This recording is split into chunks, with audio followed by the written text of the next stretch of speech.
America thought they knew her.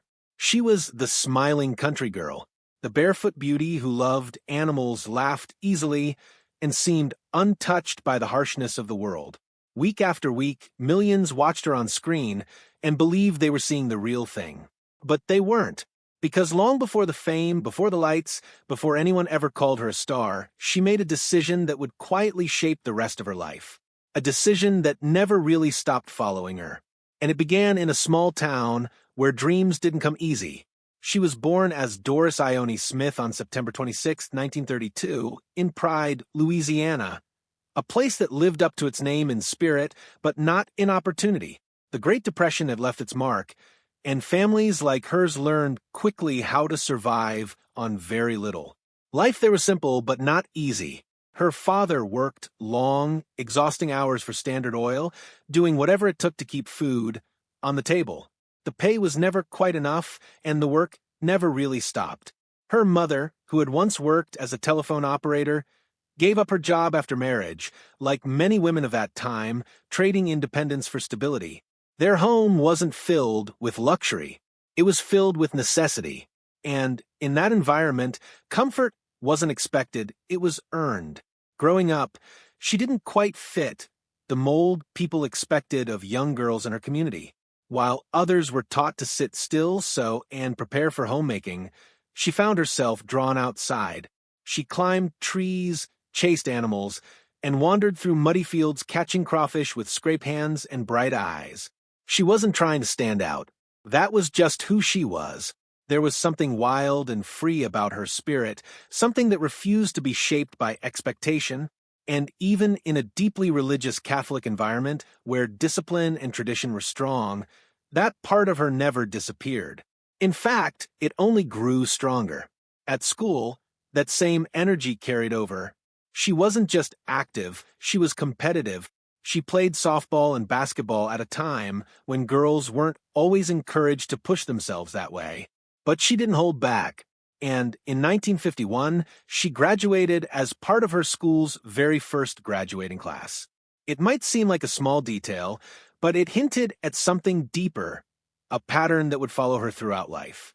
She had a habit of stepping into spaces before they were fully built and finding her way anyway, but life didn't give her much time to figure things out slowly. At just 17 years old, she got married. It felt like a step forward at the time, like adulthood arriving early. But that step quickly turned into something heavier than she expected.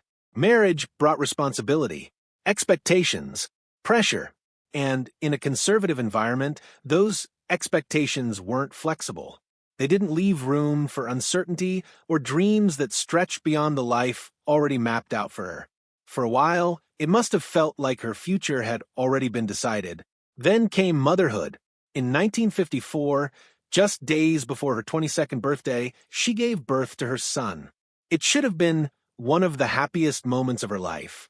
And in many ways, it was, but it also brought a new kind of weight. Because love doesn't erase struggle, it often makes it heavier. She was young.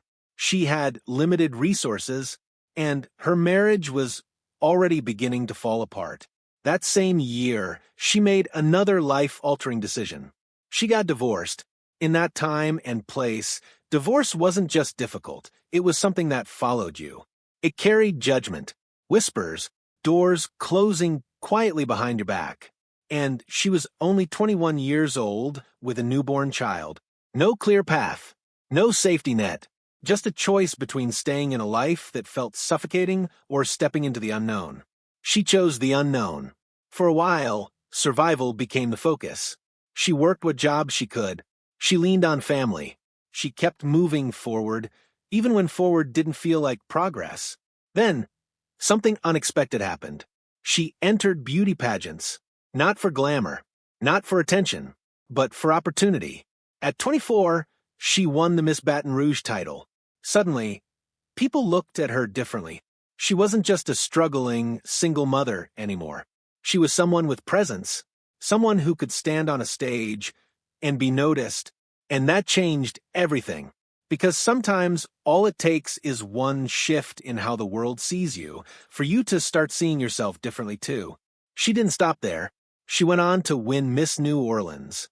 And with those back-to-back victories, something inside her began to solidify. A possibility.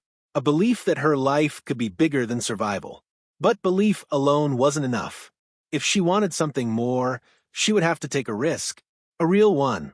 And that's when she made the decision that would stay with her forever. She left her young son behind with her parents in Louisiana and boarded a bus to New York City. It wasn't abandonment. It wasn't carelessness. It was something far more painful than that. It was a mother choosing distance now in the hope of creating a better future later. But hope doesn't make separation easier. And no matter how much she tried to justify it, that choice came with a cost. One she carried quietly. New York didn't welcome her with open arms. It tested her. Hard. The city didn't care about pageant titles from Louisiana. It didn't care about her story, her sacrifices, or her determination. It only cared about what you could prove. And, at first, she couldn't prove much. She lived in cheap boarding houses where the nights felt longer than the days. She walked into agencies only to be told she needed professional photos she couldn't afford. Rejection became routine. Hope would rise in the morning and fall apart by evening. Money was always tight. Sometimes she ate just one meal a day. Sometimes even that felt like a luxury.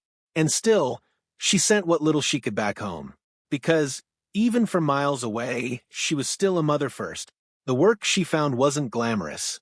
Standing outside in cold weather as a billboard model. Smiling through numb fingers. Pretending everything was fine. Auditions weren't much better. Some were degrading. Others were simply cruel. But she kept showing up. Because going back home, defeated, wasn't an option she was ready to accept. Then came a moment that could have broken her. At an audition, a producer made it clear that getting the job would require something more than talent. Something personal. Something she wasn't willing to give. She needed the work. Desperately. But she walked away. In tears. Shaken. But firm. And somehow she still got the job. In a world that often rewards compromise, that moment became something rare. Proof that holding your ground doesn't always mean losing everything. Sometimes it means keeping what matters most. Slowly, things began to shift. Small roles turned into steady work. She appeared on television shows, gaining visibility. Her face became familiar. And in that industry, familiarity is power. Then came a turning point. An appearance that caught the attention of someone who could change her career. And just like that, she was no longer invisible. But success didn't arrive all at once. It came in pieces, and each piece required patience.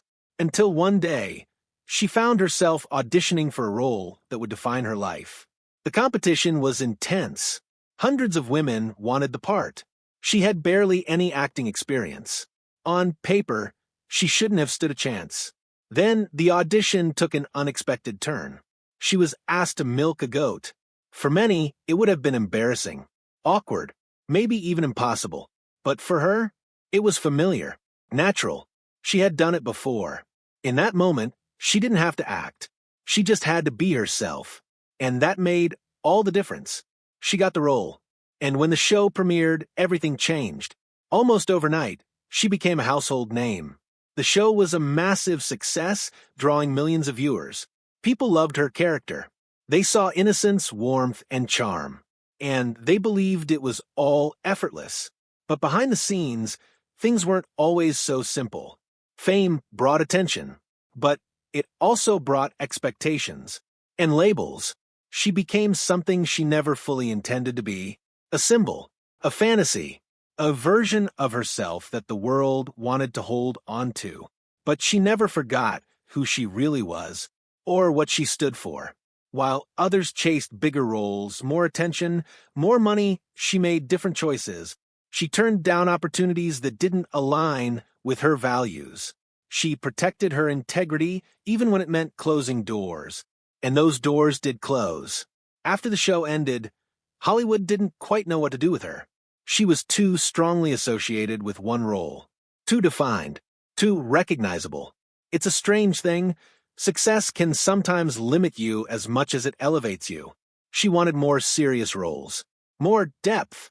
But the industry kept offering the same image, the same character, over and over again. So she made another unexpected decision. She stepped away, not completely, but intentionally. She turned towards something that had always been part of her life: faith. She began singing gospel music, speaking at churches, sharing her story, not as a celebrity, but as someone who had lived through struggle, doubt, and difficult choices. It wasn't about fame anymore. It was about purpose. She wrote books for children, stories that carried gentle lessons, messages about kindness, identity, and belief. And in that quieter life, she found something that fame never fully gave her: peace. Years later, when she faced legal battles over her likeness being used without permission, she stood firm again. Not for attention, but for principle. Even in her later years, she didn't lose that strength, that quiet determination. Eventually, she returned home, back to Louisiana, back to where it all began. She lived simply, spent time with family, answered fan letters, spoke to young people about staying true to themselves, and through it all, one part of her life remained deeply personal: her son, the boy she left behind, the choice that started everything. She never stopped being his mother, even from a distance, even through the years. And when her life came to an end in 2015, it wasn't in the spotlight. It was quiet, peaceful, surrounded by family. Looking back, her story isn't just about fame. It's not just about success. It's about choices, difficult ones, the kind that don't come with clear answers. It's about holding onto your values when the world offers you shortcuts, about walking away when something feels wrong, about believing that who you are matters more than what you can gain. Because in the end, she wasn't just the character people saw on screen. She was something far more complex, more human, more real. A woman who chose faith over fame, principle over comfort, and purpose over applause.